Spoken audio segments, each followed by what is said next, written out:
Hi friends, இன்றைக்கி ரொம்பவே ஒரு ஹெல்த்தியான ரெசிபி தான் பார்க்க போகிறோம். நீங்கள் சுகர் பேஷண்ட்டாக இருந்தாலும் சரி, இல்லைனா வெயிட் லாஸ் பண்ணணும்னு நினச்சாலும் சரி, இந்த ரெசிபியை கண்டிப்பாக ட்ரை பண்ணி பாருங்கள். வாங்க எப்படி செய்யுது வீடியோக்குள்ளே போய் பார்க்கலாம்.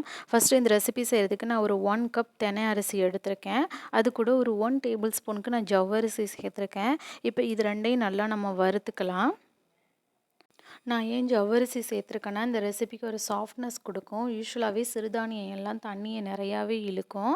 அதனால தான் நான் அன்றைக்கி ஜவ்வரிசி சேர்த்துருக்கேன். ஜவ்வரிசி சேர்க்கறதுனால இந்த ரெசிபிக்கு ஒரு சாஃப்ட்னஸ் கிடைக்கும். இப்போது இது நல்லா வறுத்துட்டேன். இதை ஒரு ஓரமாக ஆற வச்சிடுறேன். இப்போ அதே பேனில் ஒரு 1 டேபிள் ஸ்பூனுக்கு ஆயில் சேர்த்துருக்கேன். அதில் ஒரு 1 டீஸ்பூனுக்கு சோம்பு சேர்த்துருக்கேன். சோம்பு வெடித்ததோட நான் கொஞ்சமாக பொடி பொடியாக கட் பண்ண வெங்காயம் சேர்த்துக்கிறேன். இது கூட கொஞ்சமாக புதினா, கொஞ்சமாக கருவேப்பிலையும் சேர்த்துக்கிறேன். உங்கள்கிட்ட கொத்தமல்லி இருந்தால் கூட கொத்தமல்லியும் சேர்த்துக்கோங்க. இப்போ இது ஓரளவுக்கு வதங்கினதுக்கப்புறம் இதில் ஒரு 1/4 டீஸ்பூன் மஞ்சத்தூள், ஒரு 1/2 டீஸ்பூனுக்கு மிளகாய்த்தூள், ஒரு 1/4 டீஸ்பூன் கரம் மசாலா சேர்த்துக்கிறேன். இப்போ இதையும் ஒரு முறை நல்லா வதக்கி விட்டுருங்க. இப்போது இது ஓரளவுக்கு வதங்கினதுக்கப்புறம் நான் இது கூட தக்காளி சேர்த்துக்கிறேன். ஒரு 1/2 தக்காளி நான் கட் பண்ணிவிட்டு சேர்த்துருக்கேன். இப்போது இதுக்கு தேவையான அளவு உப்பு போட்டுட்டு ஒரு முறை நல்லா வதக்கி விட்டுக்கோங்க.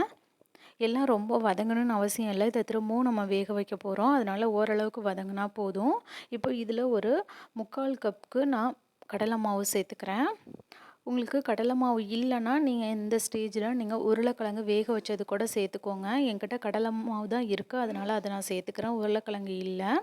இப்போ கடலை மாவு மிக்ஸ் பண்ணதுக்கப்புறம் ஒரு ஒரு 1 டீஸ்பூனுக்கு தண்ணி ஊற்றி அதை நல்லா மிக்ஸ் பண்ணி விடுங்க. உங்களுக்கு இந்த மாதிரி கெட்டியாயிடும்.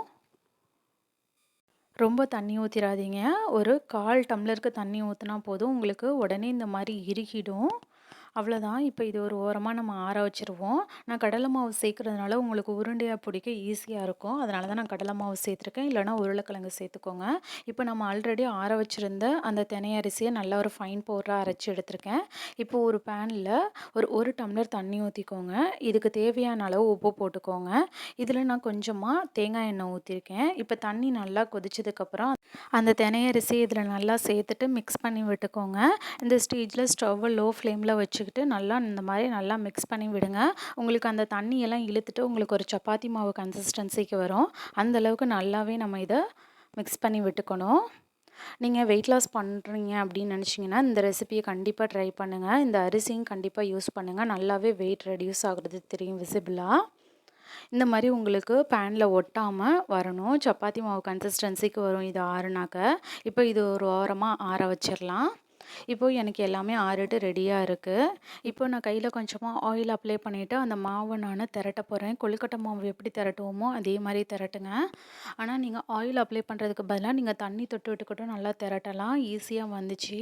எனக்கு ஃபர்ஸ்ட் டைம் மட்டும் நான் வந்து ஆயில் அப்ளை பண்ணிவிட்டு இந்த மாதிரி திரட்டினேன். ஆனால் அதுக்கப்புறம் தண்ணி தொட்டுட்டு பண்ணும்போது எனக்கு ஈவனாக வந்துச்சு. எந்த விரிசலுமே வரல. அதனால நீங்கள் பெட்டர் தண்ணி தொட்டுக்கிட்டே பண்ணுங்கள். பக்கத்தில் ஒரு டம்ளரில் தண்ணி வச்சுட்டு அதை தொட்டுக்கிட்டே பண்ணிங்கன்னா உங்களுக்கு ஈவனாக வரும். இப்போ நம்ம ஆல்ரெடி ரெடி பண்ணி வச்சுருக்க மசாலாவிலேருந்து ஒரு உருண்டை நான் அந்த மாதிரி ரெடி பண்ணி உள்ளே ஸ்டஃபிங் பண்ண போகிறேன். இந்த மாதிரி நீங்கள் பண்ணிவிட்டு நம்ம இதை இட்லி பானையில் வச்சு வேக வைக்க போகிறோம். நீங்கள் இப்படி ரவுண்ட் ஷேப்பில் வைக்கிறனாலும் வைக்கலாம். லைட்டாக நான் வந்து இந்த மாதிரி கட்லெட் ஷேப்பில் வைக்க போகிறேன் இன்றைக்கி. இதை நீங்கள் டைரெக்டாக ஆயிலில் ஃப்ரை பண்ணிவிட்டு வேணாலும் கொடுக்கலாம். இல்லைனாக்கா நான் அன்றைக்கி இட்லி பானையில் வச்சு வேக வச்சு தான் கொடுக்க போகிறேன். நம்ம இந்த மாதிரி கொடுக்கும்போது ஆயில் ரொம்பவும் தேவைப்படாது. வீட்டில் இருக்க குட்டீஸ்லேருந்து பெரியவங்க வரைக்கும் சாப்பிட்லாம். ரொம்ப ஹெல்த்தியாகவும் இருக்கும். சுகர் பேஷண்ட்ஸாக இருந்தீங்கன்னா கண்டிப்பாக இதை எடுத்துக்கோங்க. கண்டிப்பாக குளுக்கோஸ் லெவல் நார்மல் ஆகும். இப்போது நான் இதே மாதிரி எல்லாத்தையுமே ரெடி பண்ணி எடுத்துகிட்டு வந்துட்டேன். இதை இப்போ நான் இட்லி பானையில் வைக்க போகிறேன். நீங்கள் இட்லி பானையில் வைக்கிறதுக்கு முன்னாடி அந்த தண்ணி நல்லா கொதிச்சதுக்கப்புறம் வைங்க. அப்போ தான் உங்களுக்கு எல்லாமே ஈவனாக வேகும். எப்பயுமே இட்லி பானையில் தண்ணி நல்லா கொதிச்சதுக்கப்புறம் வைங்க. இப்போ இது ஒரு 10 நிமிஷம் ஆயிடுச்சு. அவ்வளோதான், ஒரு சூப்பரான ஸ்நாக்ஸ் ரெடி ஆகிடுச்சு.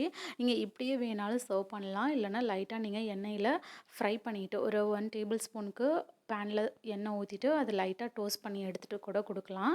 நான் இன்றைக்கி இந்த மாதிரியே சர்வ் பண்ண போகிறேன். இதுக்கு தேங்காய் சட்னி இல்லைனா கார சட்னி எல்லாமே நல்லாயிருக்கும். நான் இன்றைக்கி கார சட்னியோடு தான் சர்வ் பண்ணியிருக்கேன். நல்லா ஃப்ளஃபியாகவும் வந்திருக்குது. இந்த மாதிரி நீங்களும் ட்ரை பண்ணி பாருங்கள். ட்ரை பண்ணி பார்த்துட்டு உங்களோட கமெண்ட்ஸை சொல்லுங்கள். தேங்க்ஸ் ஃபார் வாட்சிங். DD shine recipes and tips சேனலை லைக் பண்ணுங்கள், ஷேர் பண்ணுங்கள், சப்ஸ்கிரைப் பண்ணுங்கள். நாளைக்கு திரும்ப ஒரு புதிய ரெசிபியோட பார்க்கலாம். பாய்.